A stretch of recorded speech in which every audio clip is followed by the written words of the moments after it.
A partir de agora, está entrando no ar o programa Enigmas Rasgando o Verbo.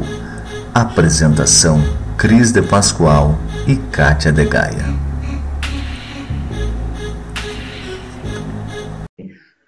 Olá pessoal, bem-vindos à Rádio Cron, a rádio da Consciência Livre. Você está entrando no programa Enigmas Rasgando o Verbo, um programa onde o normal é ser diferente.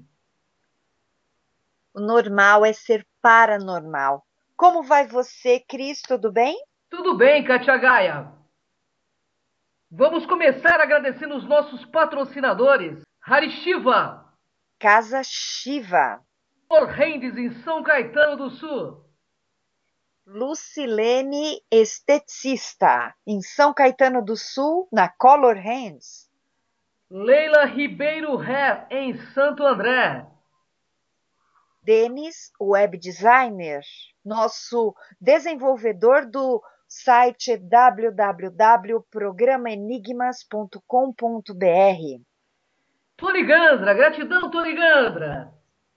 Cristiane Lantin, terapeuta holística. Gratidão a todos os patrocinadores e a todos que incentivam esse trabalho de consciência aqui no planeta Terra. Bem, Kátia Gaia, hoje o assunto é muito interessante como todos os outros, né? Nós vamos começar falando da paixão. Como que ela funciona no nosso organismo, Kátia Gaia?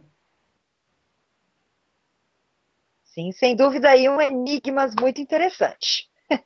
É verdade. Mas antes de começar a falar nesse assunto, vamos convidar o pessoal para viajar conosco no Egito no mês de agosto de 2015.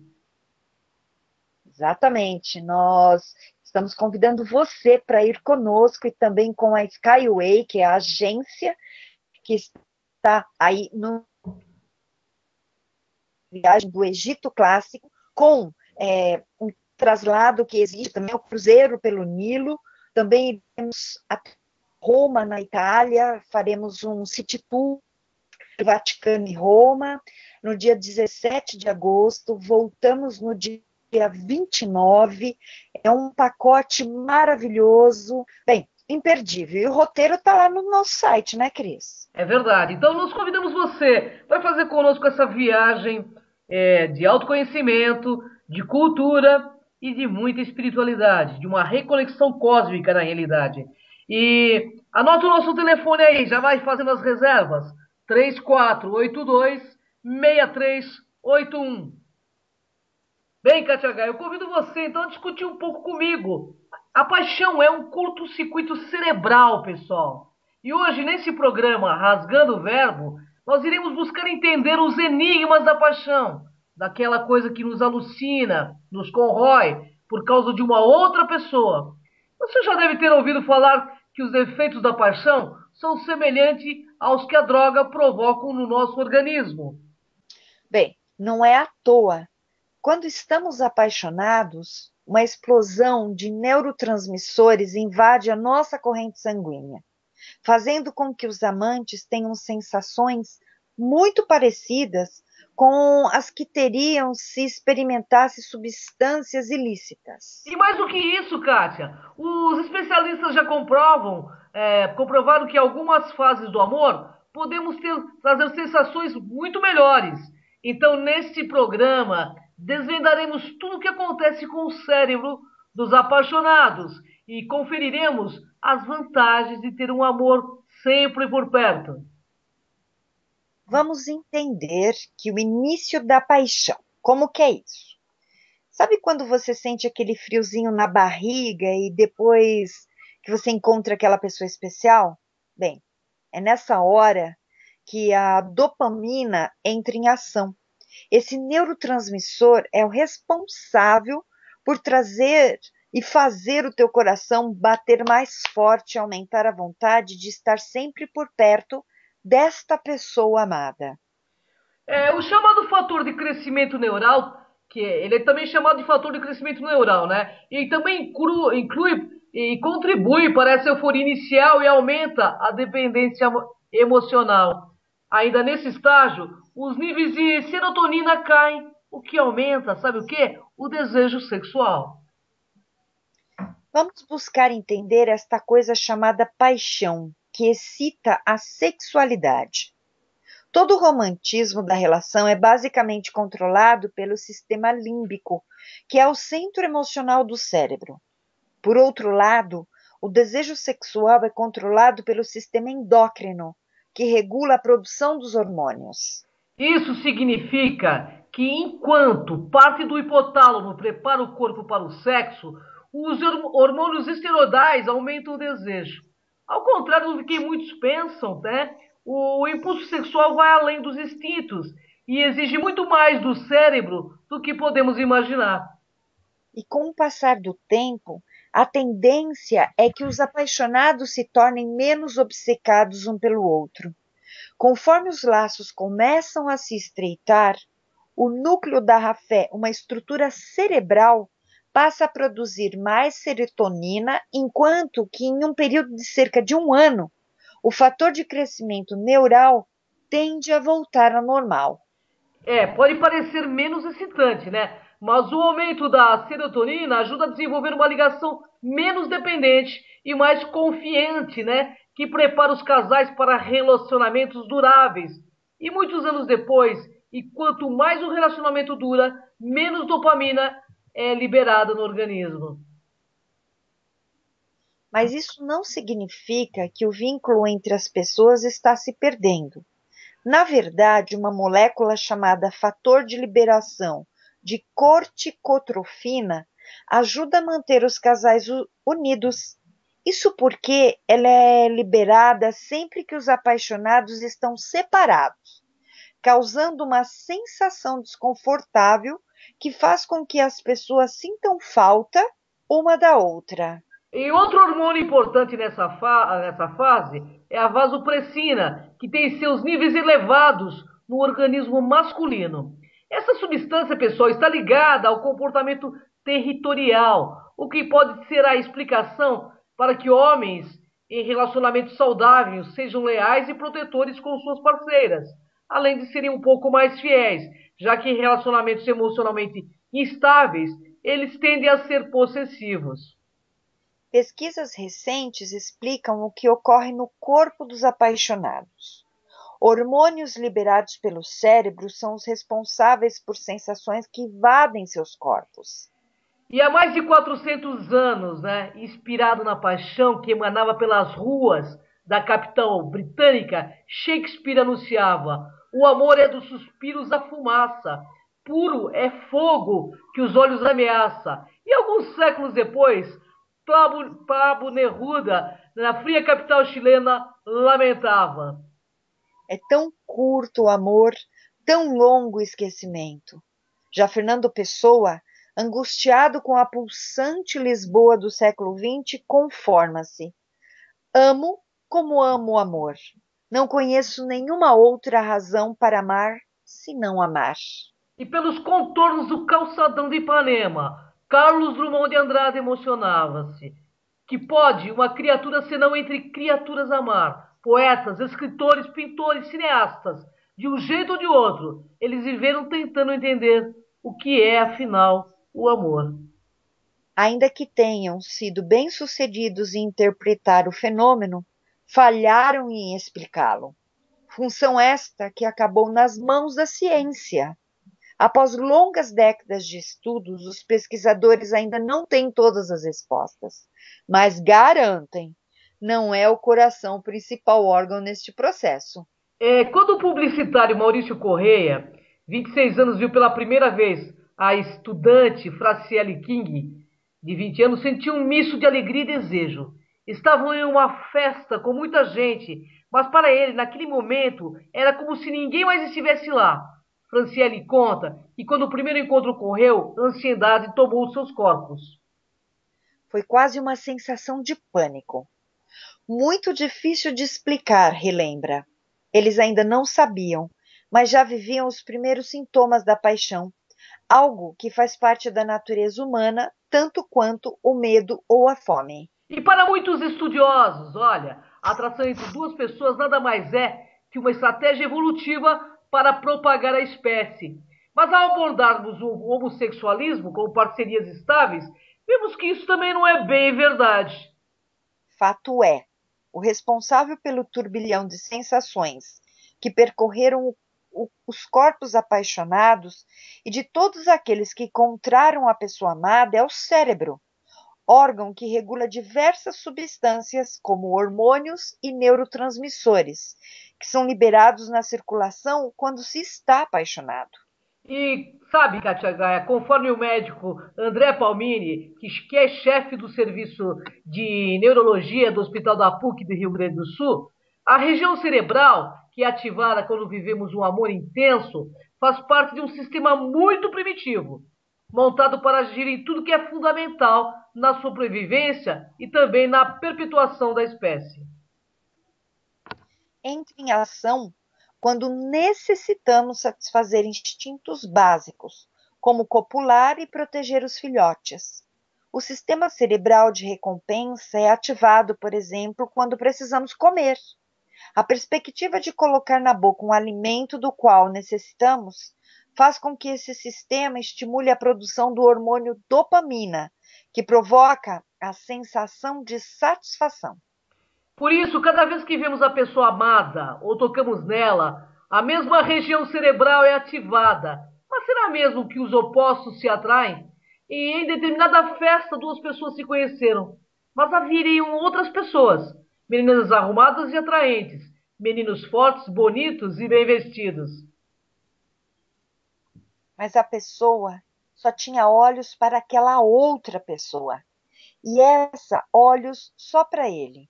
Então vemos que o que define a escolha de um parceiro ainda não é totalmente esclarecido pela ciência.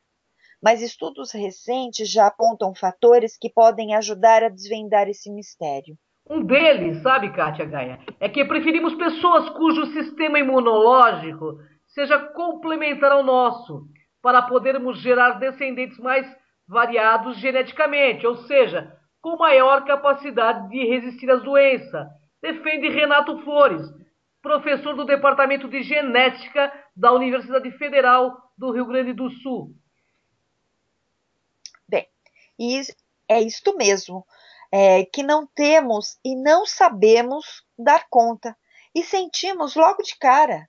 É aquela famosa química que rola ou não no primeiro encontro. Mas o amor é complexo, é muito complexo. Como somos animais racionais, não só motivados por instintos, as questões sociais também contam bastante nesta escolha. E ainda que busquemos pessoas opostas no quesito imunidade, temos a tendência de nos apaixonar por aquelas parecidas em outros aspectos, como nível social, cultural, grupo étnico e religioso. E de algum modo, nos apaixonamos por pessoas que são diferentes e parecidas conosco ao mesmo tempo. Há 2 meses, namorando oficialmente, as pessoas não tremem mais ao se encontrar. Em compensação, confessam que ainda ficam um pouco nervosos quando se veem e permanecem horas pensando um no outro quando distantes, imaginando os beijos, os abraços, os carinhos. Eles vão vivendo o que muitos especialistas chamam de segunda fase da paixão. E olha só, há cerca de 30 anos, os pesquisadores identificaram que os relacionamentos amorosos são constituídos por 3 etapas: atração, envolvimento e vínculo. E em cada fase, diferentes hormônios atuam para manter o casal unido, explica a psiquiatra Carmita Abdu, coordenadora do programa de estudos em sexualidade da Prosex, do Hospital das Clínicas da Faculdade de Medicina da Universidade de São Paulo.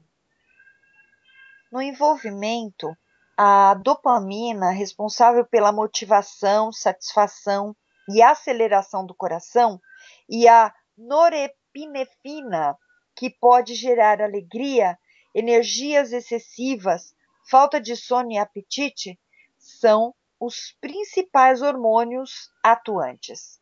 Viver esta fase é muito bom, mas por melhor que seja, apaixonar-se é estressante para o corpo. E ainda que para os apaixonados esse prazer pareça eterno, os especialistas garantem que tem data e hora para acabar. Cogita-se que o período da paixão mais intensa não ultrapasse 3 anos, pois nosso organismo passa por mudanças químicas que o protegem. Do contrário, o corpo não suportaria por mais tempo as demandas desta situação. O apaixonado, no auge da paixão, dorme pouco, não se alimenta direito, não consegue focar em qualquer aspecto de sua vida que não seja o objeto da sua paixão. Mas aí, calma aí, pessoal, isso não é motivo para desespero, não. A excitação provocada pela paixão, depois de certo tempo, né, pode ceder um lugar a uma terceira etapa, considerada pela psiquiatra Carmita como um sentimento mais sólido, embasado em admiração. Ufa, que bom, né? Essa é a fase do vínculo que faz os casais criarem uma ligação mais forte, que pode evoluir para o sentimento de amor romântico e manter o casal junto por anos a fio. Ou seja, a paixão é apenas uma das fases do amor e não sua definição plena. E na terceira fase, né, Kátia, são outros hormônios que entram também em ação. Oxitocina, conhecida como hormônio do amor, é considerado fundamental para manter o relacionamento por muitos anos. Ela é uma pequena proteína produzida no cérebro, capaz de estimular as regiões cerebrais que controlam as emoções e o comportamento social. Chamado de hormônio da fidelidade, a vasopressina, gravem bem, vasopressina, também entra em campo, estimulando a formação de vínculos sociais e de comportamentos reprodutivos, incluindo o sexual e a ligação entre pais e filhos. Quando estas substâncias são ativadas e enviadas à circulação, favorecem a formação de laços afetivos mais intensos e preparam este terreno para um relacionamento estável. E essa fase, para o geneticista Renato Flores, é uma estratégia evolutiva de manter ligação entre os casais, até que um descendente seja gerado e preparado para o mundo. E ela também tem prazo de validade. Olha só, tudo acaba, hein, Katia Gaia? A tendência é que o casal siga se amando pelo menos até os filhos crescer. E como os bebês humanos são dependentes e precisam de cuidado dos pais por algum tempo, fomos projetados a permanecer juntos durante esse período, explica Flores. Bem, conforme o geneticista, essa fase de ligação entre duas pessoas costuma durar de 4 a 6 anos. Depois disso, ocorreria o que ele chama de etapa de renegociação. Se houver alguém melhor lá fora, a tendência é trocar de parceiro para gerar os próximos descendentes. As objetivas e nada poéticas conclusões científicas ainda não têm resposta sobre o amor eterno. Mas será que existe? Eu acho que nós estamos ainda engatinhando nesse verbo amar, né? Ainda é muito difícil falar de amor eterno se a gente ainda nem sabe o que é respeito, né? E o respeito é o princípio do verdadeiro amor, né, Katia Gaia? Casais que passam a vida inteira juntos ele segue sendo um desafio à ciência e uma esperança aos últimos românticos. Ciência vê sem romantismo, pesquisa e questiona. Por que os relacionamentos acabam? Conforme a psiquiatra Carmita Abdo, o apaixonado geralmente projeta no outro o objeto da sua paixão, qualidades e virtudes extremamente idealizadas, não reais. Quando a paixão diminui, naturalmente, a idealização é substituída por uma visão mais realista do parceiro, o que pode decepcionar e constranger. E como decepciona, né, Kátia? Haja injeçãozinha de hormônio. Haja. E esses e outros fatores cotidianos, como a rotina, estresse, brigas, podem fazer com que o sistema de recompensa do cérebro, sempre ativado quando estamos com a pessoa amada, e que resulta em sensação do prazer e satisfação, pare de ser estimulado na presença do parceiro. Aí o que resta é buscar a recompensa em outro lugar. Somos animais sentimentais, né, Katia Gaia? Pois é. Agora a questão é: Por que os homens se sentem atraídos por mulheres no estilo popozuda?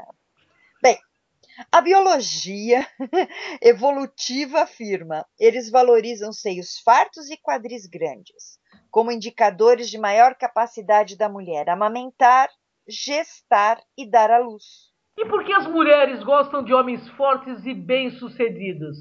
A resposta, Katia H, também está na biologia evolutiva. Elas valorizam tórax e ombros largos como indicadores da capacidade do bem prover a família e transmitir boa carga genética aos descendentes. Interessante esses dados científicos, é mesmo, Katia Gaia? Bem, ferrou, né? Ai, ai, ai. Agora o questionamento. O amor vicia? Pode-se dizer que sim. Na primeira fase, que é a atração, nos sentimos como que dependentes, viciados. E é nessa fase que a gente faz mais caca, né? Que há a intensa liberação da dopamina no organismo, o que aumenta a sensação da recompensa afetiva. O mecanismo cerebral é semelhante ao da dependência da cocaína, e explica a psiquiatra Carmita Ábido. Por E isso olha, que, é por isso que muita verdade. gente até que se mata, né, Katia Gaia? Nossa, com certeza, é maluco o negócio. É, a coisa é doida. Vamos tentar entender como o corpo reage quando estamos apaixonados, então. E o que define a escolha entre amor e sexo e desvenda como ocorrem alterações corporais quando estamos em love. Tudo começa com um encontro. Os olhares se cruzam e, a partir daquele momento, a vida de ambos muda de alguma forma. Além da vontade de ficar juntos o tempo todo, sintomas como frio na barriga, coração acelerado, tremores e a sensação das borboletinhas no estômago são frequentes em pessoas apaixonadas. Porém, pessoal, o que realmente acontece com o nosso corpo quando nos apaixonamos, sabe o que é? A ciência vem buscando desvendar as alterações que ocorrem no corpo de quem se encontra em estado de graça. E ao contrário do que se pensa, não é o coração o órgão principal desse processo, como já dissemos. O cérebro, Katia Gaia, está no centro de tudo e parece que ele passa por um pequeno curto-circuito. E por isso há diversas substâncias, como hormônios e neurotransmissores, que são responsáveis pela sensação que o estar apaixonado proporciona. Bem, veremos como o corpo reage. Diversos estudos realizados com ressonância magnética demonstram que o cérebro realmente se altera quando a pessoa está apaixonada. Um deles foi dirigido pelos pesquisadores ingleses Andreas Bartels e Semir Zeki como voluntários. Esses visualizaram fotos de diferentes pessoas, familiares, amigos, namorados, namoradas. O cérebro desses jovens foi mapeado e quando eles avistavam o ser amado, apresentavam alterações cerebrais visíveis, como a hiperatividade em algumas regiões do órgão. Para o psiquiatra Miguel Chalub, do Conselho Regional de Medicina do Estado do Rio de Janeiro, a emoção amorosa desencadeia a ativação da glândula hipófise. Ela lança na corrente sanguínea os hormônios da adrenalina e da noradrenalina. Esses hormônios eles são responsáveis pelas manifestações físicas do amor, aceleração dos batimentos cardíacos, o rumor ou a palidez da pele, o aumento da fenda palpebral, que é arregalar os olhos, e a ansiedade, afirma Naim Aquel Filho, que é professor de psicologia da Pontifícia Universidade Católica do Paraná. Esses hormônios liberados agem sobre as glândulas mamárias, o sistema urinário, genitais e até mesmo no sistema cardiorrespiratório. E podemos dizer que situações relacionadas ao amor e ao desejo provocam imensas reações psicológicas e fisiológicas, talvez as mais intensas que o organismo humano possa ter, afirmou nosso psiquiatra, né? E quando estamos apaixonados, os 5 sentidos também passam por transformações. A visão, o olfato e o tato ficam mais aguçados. As áreas cerebrais que recebem e processam estas informações captadas pelos órgãos sensoriais ganham muito mais qualidade funcional, permitindo que os amantes ganhem experiências mais intensas, além de aumentar o bem-estar e o bom humor. A paixão diminui os efeitos do estresse ambiental e melhora o sistema imunológico, o que aumenta a qualidade da vida e a forma de encarar os problemas. Já foi comprovado que a paixão pode diminuir a depressão, trazer mais motivação e felicidade. Fala Denise Amado, que é neurologista da Universidade Federal de São Paulo, a Unifesp. Mas os especialistas alertam: apaixonar-se pode ser viciante. Para Akel, a paixão pode se tornar um vício, uma vez que a liberação de alguns hormônios e neurotransmissores que desencadeiam uma resposta de prazer. Essa descarga está muito relacionada à dopamina. Também acontece quando o indivíduo usa, olha só, substâncias psicoativas. Ainda o rebaixamento do controle das emoções, do senso crítico e do autocontrole, pois ocorre a redução da serotonina e explica ainda a escritora Ellen, que também concluiu que o amor ativa áreas do cérebro que são ligadas à recompensa, à vontade de ganhar algo. Ela afirma que esse sentimento, pode ser mais forte do que o efeito de muitas drogas. E por essa razão, o fim de um relacionamento também pode causar muita dor e ressentimento. Não há um tempo exato para as paixões para se tornar amor, mas se sabe que com o passar dos meses, o organismo vai tornando-se resistente aos efeitos de tantos hormônios. E uma pesquisa realizada por Cindy Hazan, da Universidade Cornell, nos Estados Unidos, afirma que a duração desse sentimento varia de 18 a 30 meses. E segundo o estudo que foi realizado com mais de 5.000 pessoas de 37 culturas diferentes, esse tempo é o suficiente para que surja o interesse, a aproximação e a decisão do casal em ter um filho. A pesquisa destaca que os sintomas da paixão dão lugar a diferentes formas de sentimento, como companheirismo e tolerância, que são fundamentais para manter uma relação duradoura. Por que a paixão é um vício, né? Ellen Fisher, antropóloga, ela respondeu o seguinte: quando eu e meus colegas colocamos 32 pessoas que estavam enlouquecidamente apaixonadas em um equipamento de ressonância magnética, nós descobrimos a atividade cerebral em uma região que se torna ativa quando você sente o barato da cocaína. A droga ativa alguns dos mesmos circuitos dos cérebros associados à paixão. Por isso eu acredito que ela é um vício muito poderoso. É um vício que faz mal?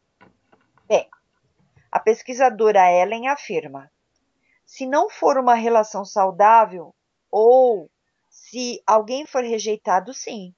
Depois de tantos estudos, os pesquisadores sabem que o sofrimento de uma pessoa rejeitada é fisiológico e os circuitos cerebrais relacionados à tomada de decisões arriscadas e, inclusive, os ligados à dor física tornam-se ativos. Hoje, levarmos a dor da paixão, e levamos mesmo, a sério. É verdade. A ciência já sabe como reverter a química da paixão para impedir esse sofrimento. Será isso, Cris? A ciência está pesquisando, né, Katia Gaia? A pesquisadora Ellen diz: é preciso matar essa obsessão, jogar fora cartas e cartões, não ficar estirado na cama pensando na pessoa. Tudo isso só vai estimular os mesmos circuitos cerebrais da paixão.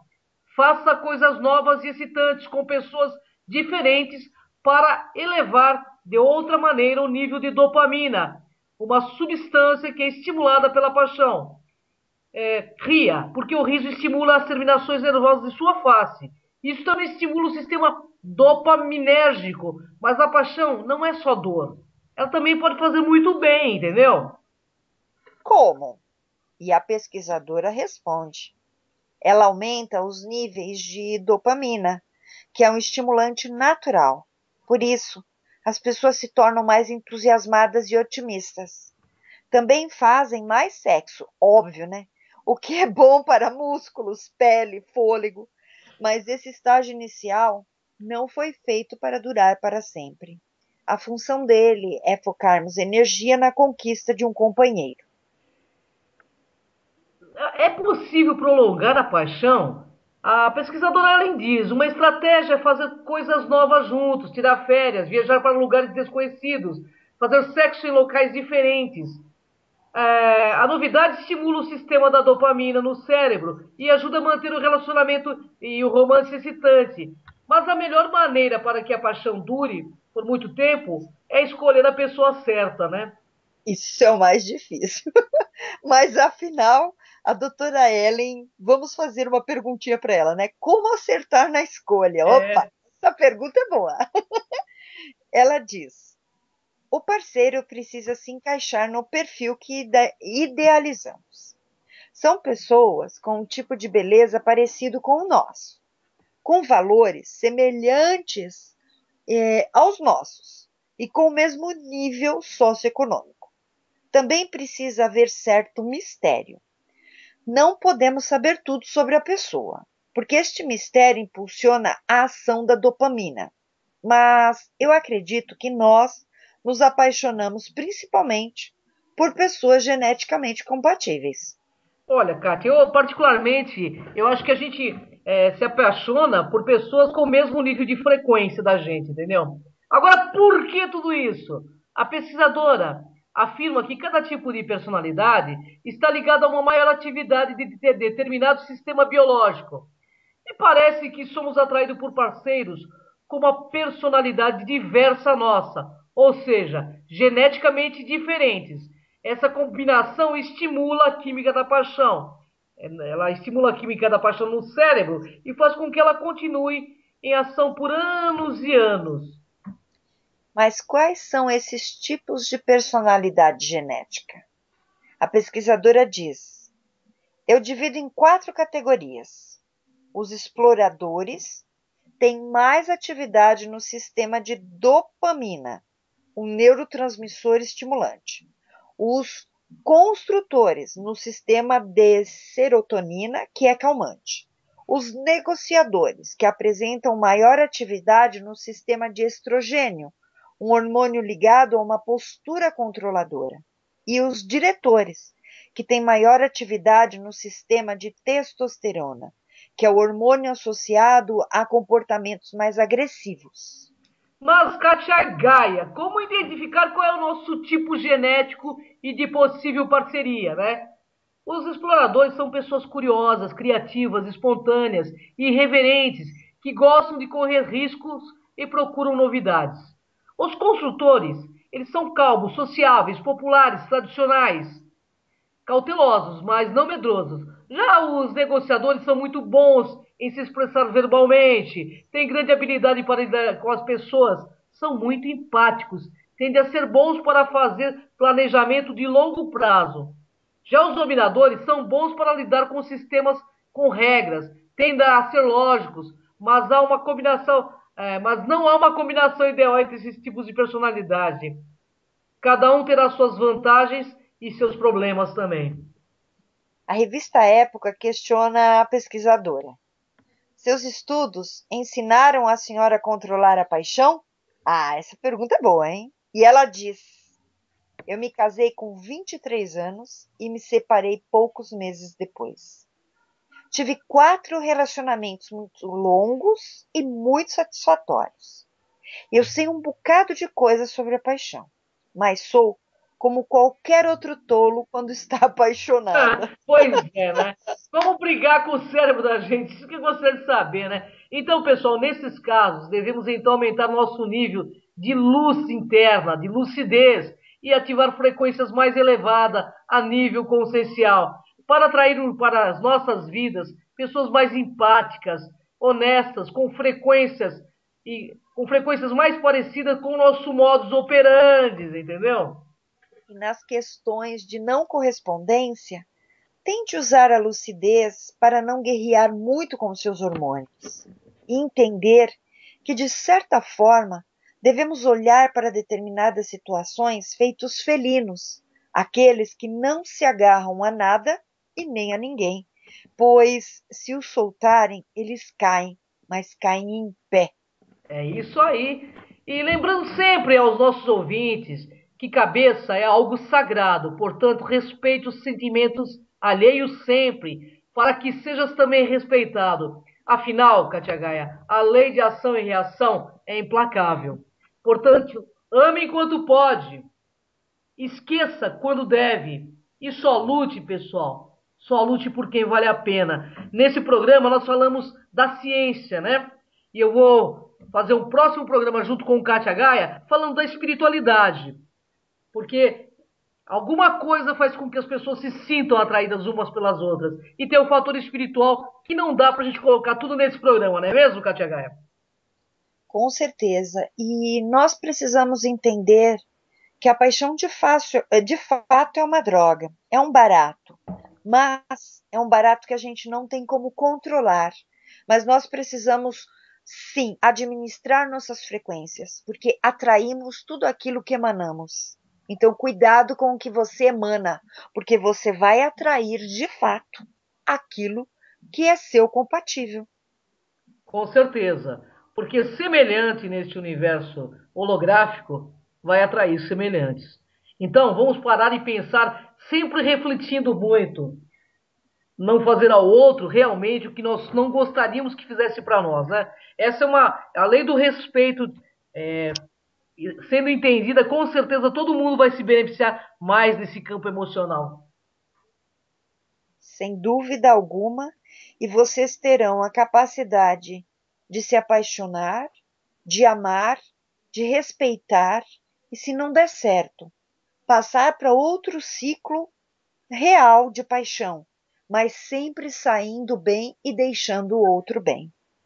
É isso aí. Pessoal, gratidão, Katia Gaia, pela parceria. Gratidão aos nossos internautas e o convite aí, né? Toda quarta-feira na Demais TV. Ao vivo, às 10 da manhã, www.demaistv.com.br e acesse o nosso canal no YouTube, Cron TV. Você terá acesso ao nosso acervo de todos os programas. E você quer divulgar neste programa? Você quer ter o seu programa? Entre em contato com a nossa produção.